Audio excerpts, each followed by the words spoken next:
자, 그 다음에 단기 금융상품 볼게요. 바로 현금 및 현금성 자산 했었죠. 현금, 예금, 현금성 자산. 현금에서는 통화하고 통화대용증권 중요한 거 이거 잘 보시고. 그 다음에 이건 주로 당좌예금 보셨고, 그 다음에 현금성 자산은 만기가 취득한 날로부터 3개월 이내. 자, 그 다음에 단기 금융상품은 일반 기업 회계 기준에서는 요거를 단기 예금이라고 표현하고 있는데, 우리 그냥 단기 금융상품이라고 보시면 되겠네요. 자, 금융기관이 시급하는 정기 예금. 이 속에는요, 좀 다르죠? 정기 예금, 정기 적금, 그리고 기타 우리가 흔히 볼 수 없는 정형화된 금융상품. 정기예금, 정기적금 많이 보잖아요, 일반적으로. 정형화된 금융상품이라고 보시면 되겠습니다. 자, 이런 것들을 뭐로 갖고 있냐면 단기적인 자금 운용 목적으로 갖고 있거나 만기가 보고기간 종료로부터 1년 이내에 도래하면 단기 금융상품 쓰시고 이렇게 갖고 있는데,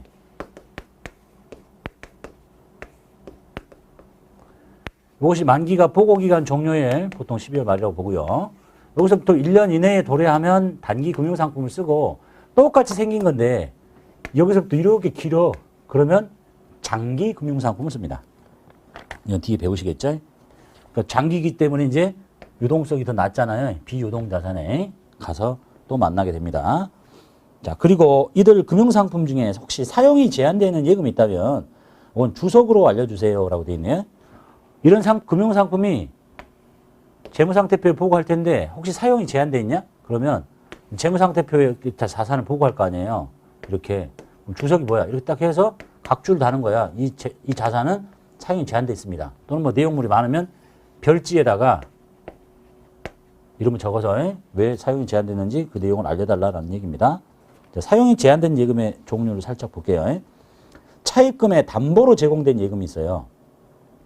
내가 이제 예금을 보고해야 될 텐데, 예금이라고 뭐 1억을 보고했는데 이 예금이 차입금에 담보 잡혀 있어. 돈 끄는데 이 차입금을 갚기 전에는 이 예금을 내 마음대로 할 수 없다. 그럼 사용이 제한됐기 때문에 정보 이용자한테 알려줘야 되겠죠. 그 다음에 당좌거래 개설 보증금이라고 있는데, 이 당좌거래를 시작하려면 은행에다 돈만 넣어놓고 끝나는 게 아니라, 은행에 돈 넣으면 당좌예금을 증가시켰잖아요. 그 전에 일단 당좌거래 개설 보증금 목적으로 돈을 넣어야 됩니다. 시중은행 한 150만 원 정도 한다고 하네요. 이건 왜 그러냐면 나중에 이 거래를 끝낼 때 이 회사가 문제가 없으면 다 돌려받겠지만 뭐 여기서 부도가 나거나 그러면 이 거래를 정산하기 위해서 담보 보증금 쪽으로 묶어 놓는 돈입니다. 그러니까 당좌거래를 끝낼 때까지는 못 찾아 쓰는 거죠. 그다음에 금융기관에서 기업에 대출해 줄 때 대출액의 일정 비율만큼을 대출기간 중 예금 또는 적금으로 예치하도록 하는 양건예금. 이 양건예금은 일종의 꺾기라고 하는 건데요. 좋지 못한 관행이죠. 예를 들면 이래요. 은행에서 대출을 1억을 받았는데 1억의 대출을 이제 심사를 받죠. 그럼 뭐 이자율 몇 프로의 이제 이자율을 가지고 돈을 받아갈 텐데, 그것만 딱 주는 게 아니라 1억을 대출해 주면서 1,000만 원을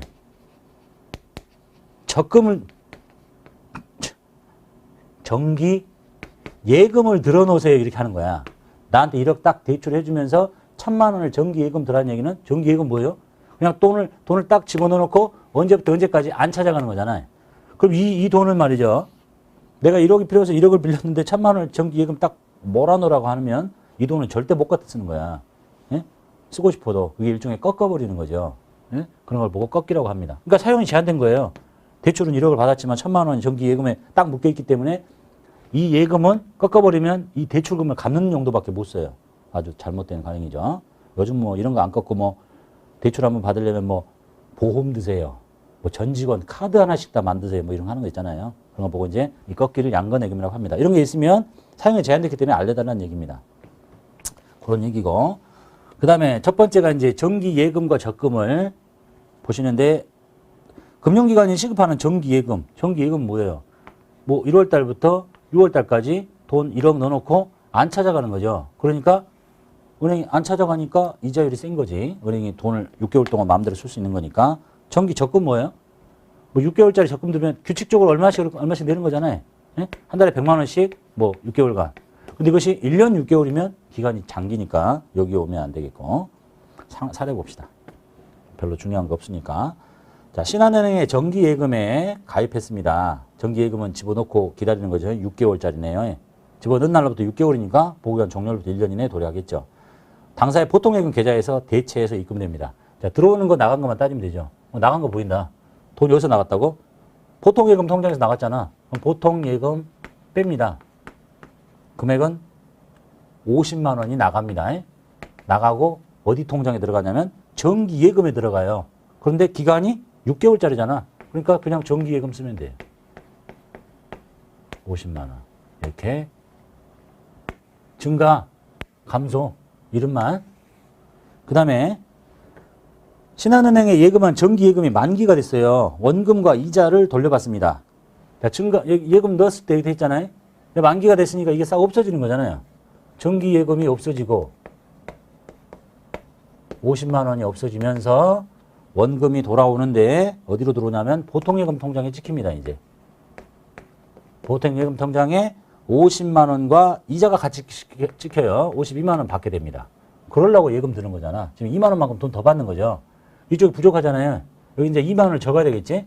자, 여기다 이제 뭐라고 해야 되냐. 이쪽에 생길 수 있는 게 뭔가 봐요. 자산이 줄었나요? 아니라니까. 이자 받았다니까. 빚이 늘었나요? 이자 받았다니까. 자본금이 늘었나요? 이자 받았다니까. 그럼 나머지 뭐야? 수익 발생. 이자, 수익이라고 합니다. 이름 한번 받으셔야 되겠죠? 그래서 정기예금이 생길 때 이렇게 생겼다가 만기가 돼서 원금 빠지고 이자랑 한꺼번에 받으면서 사라지게 됩니다. 이게 얘의 운명이겠죠. 그 다음에 이것 뺀 나머지 건 정기예금, 정기적금, 나머지 기타 정형화된 금융상품을 잘 보시면 금융기관이 취급하는 기타의 정형화된 상품으로서 만기가 보고기간 종료로부터 1년 이내에 도래하는데 기타 정형화된 금융상품에는 여러 가지가 있습니다. 일단 기업어음이라는 것도 있고 이게 뭔지 궁금하면 인터넷 찾아보시면 돼요. 그 다음에 어음관리구자라는 것도 있고 CF에 가끔 보이죠? 현대 CMA 이런 거. 그 다음에 양도성 예금 증서,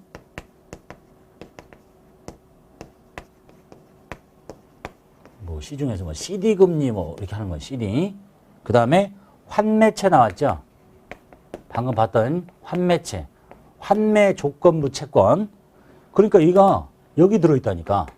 근데 여기서 봤었죠? 환매채인데 3개월 이내에 환매 조건이야. 그러면 한 칸 올리라니까 위로. 그래서 여기 들어있는 거예요. 금융상품 중에서 그런 거. 뭐 표지엄 기업 금전신탁.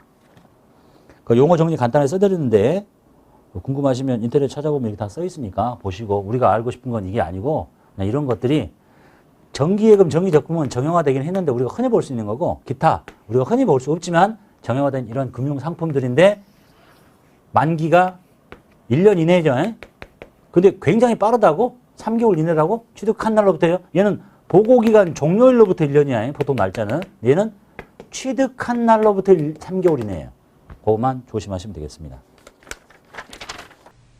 단기 금융상품의 연습 문제 풀이하도록 할게요. 1월 14일 정기예금인데 만기 6개월짜리입니다. 단기간이라는 얘기겠죠. 가입하고 현금을 입금시켰습니다.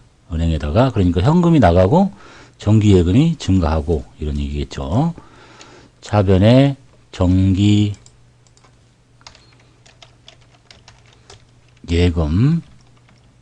금액 100만원 대변에 현금 100만원 처리하시면 되겠네요. 15일자 거래은행인 우리은행에 1월분 정기 적금 100만원을 예금하기 위해서 당사의 보통예금 계좌에서 대체 입금시키네. 보통예금에서 돈이 나가고 정기 적금이 늘어나고 이런 얘기겠죠. 차변에 정기 적금 금액 100만원 대변에 보통예금 빼내시면 되겠네요.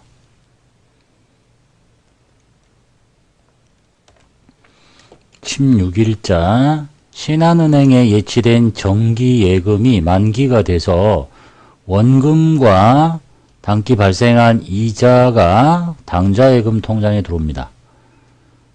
여기는 구체적으로 정기예금이라고 했으니까 정기예금 쓰면 되겠고, 바로 위 문제처럼 정기적금이나 예금 어떤 만기가 제시되지 않으면 다 보통 자격시험에서는 1년 이내라고 가정하시면 돼요. 거의 장기는 출제가 되지 않으니까. 그래서 정기예금이 만기돼서 원금과 이자가 들어오니까 붕괴 순서는 상관없으니까 일단 정기예금을 없앨게요. 이제 끝났잖아. 정기예금 없애고 금액이 1,000만원짜리. 그런데 돈이 더 들어와. 이자까지 합쳐서 대별을 먼저 할 수도 있고 차변을 할 수도 있고요. 당좌예금 통장에는 돈이 1,000만원에다가 50만원 합친 금액이 들어오네요. 1,050만원이 들어와요. 그 벌어진 차이가 뭐냐? 차변이 크고 대변이 작죠. 또는 이걸 볼 수도 있죠. 플러스 나면 차변이 큰 거예요. 대변에 이때 벌어진 차이가 뭐야? 이자 수익이라고 합니다. 되셨죠? 그 다음에 17일자. 정기예금 1억 원을 해약합니다. 보통예금 통장에 입금됐습니다. 그리고 수입이자도 함께 입금이 됩니다. 똑같은 문제죠. 대변에 정기예금을 없앨게요. 정기예금이 만기가 돼서 해약을 했으니까 1억 원짜리를 없앱니다. 100 플러스. 그리고 이번에는 대변에 이자 수익을 먼저 잡을게요. 이자가 얼마냐? 200만 원까지 같이 보통예금 통장에 들어온다라는 얘기네요.